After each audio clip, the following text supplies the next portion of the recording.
Well, good afternoon, everyone. Pastor Ben here, and just want to get on here and record a video because it's been a while. I know it's not Friday, it's Saturday, and just want to remind you again that Sunday's coming. I'm excited for this Sunday. It's been a long week. It's been a great week, but it's been a hard week too on many levels and so, just as I'm getting ready for tomorrow, my heart was on you, praying about you, praying for you, and excited for our time together. And realized that it had been, I think this would have been the second week that I hadn't done this video going, and didn't want it to be 2 weeks. And so wanted to spend a few minutes with you, give you a couple of reminders going into this Sunday, and then also give you a sneak peek on what's happening tomorrow. So a couple of reminders, like I said. First one, you may have already seen an email go out to you this morning. If not, check that email.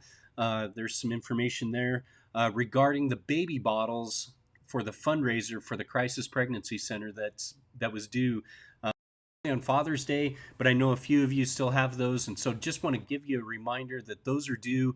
We're trying to collect those, get them counted, and get that money to the pregnancy center so they can put it to good use. So if you haven't already brought those in, would you remind yourselves, I don't know, whatever you need to do to remember tomorrow, bring those with you tomorrow so we can get those turned in. Also, tomorrow is Family Sunday, and that means a couple of things for us. During our service, we try to feature students and our kids in part of our worship service together, which also means that there is no staffed nursery during service. That also means that we are doing communion together. So I'm excited about our time together. We've got some exciting things planned, including some news from children's camp. We had several of our students go to Golden Bell for the week, and so they've got some exciting news to share and an update there. And I'm excited for you to hear that news. I've already got a sneak peek, and you don't want to miss it. It's exciting. So always, it's a special time together, our Family Sundays. So featuring students and kids. No nursery or staffed nursery, that camp update. And then also following service is potluck. And I'm excited to just be in fellowship with you. So bring something to share with everyone. We always have plenty. So bring a friend with you. Encourage those to stay.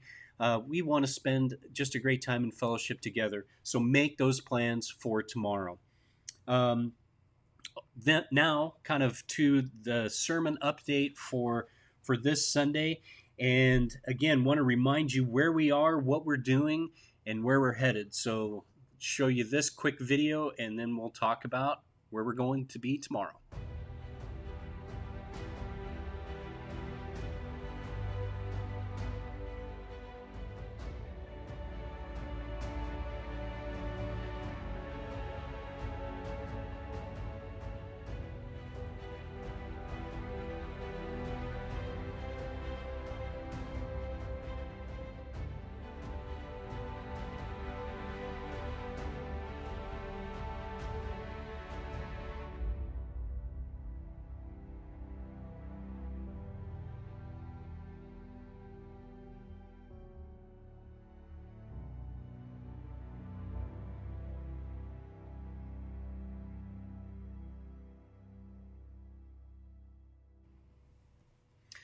All right, so I love that video. Just it stirs something within me because I'm just am encouraged by the church. I'm encouraged by what God desires to accomplish through the church and how He has equipped and given authority in many levels to spread the gospel and the hope of Jesus Christ. So.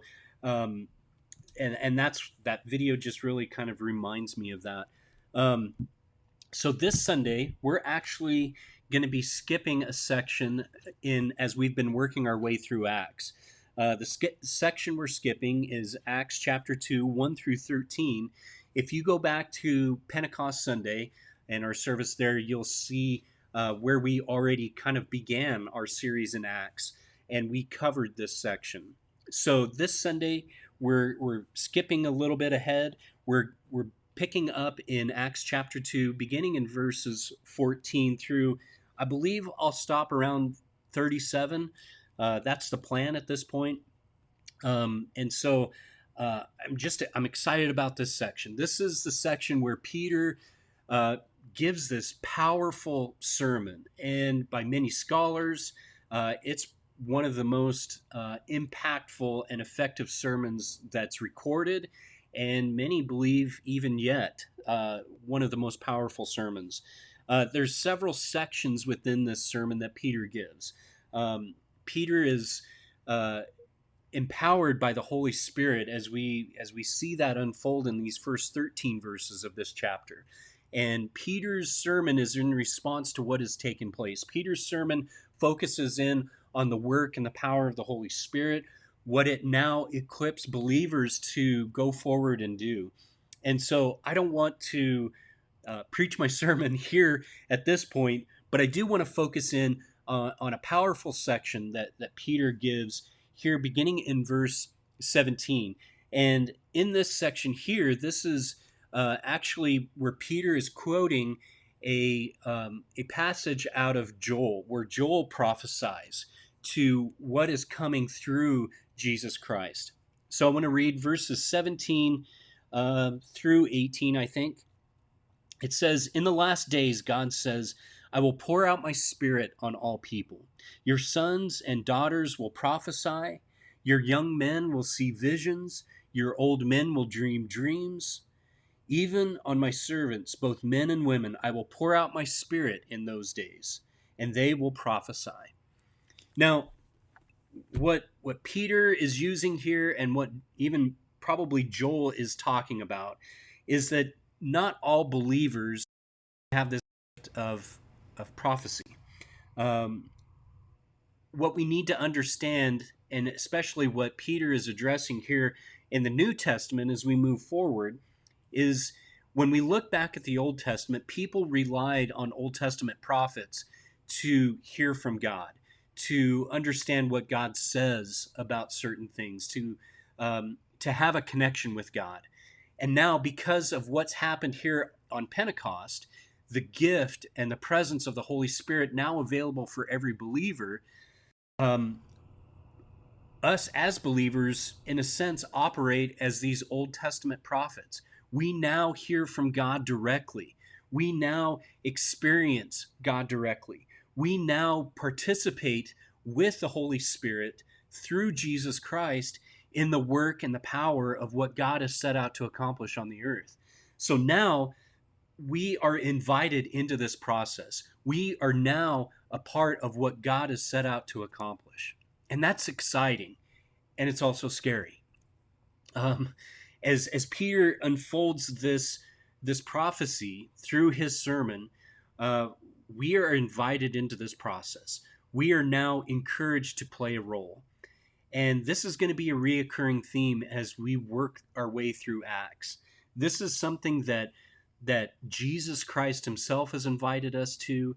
The Holy Spirit now equips us to, partners in the gospel of Jesus Christ.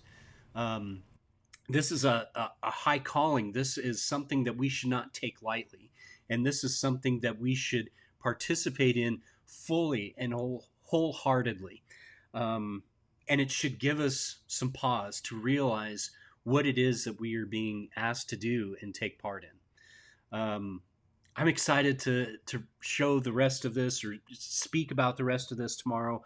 I'm excited about this role that the Holy Spirit now gives us to play in the work and the advancement of the gospel. I love this. I love this idea.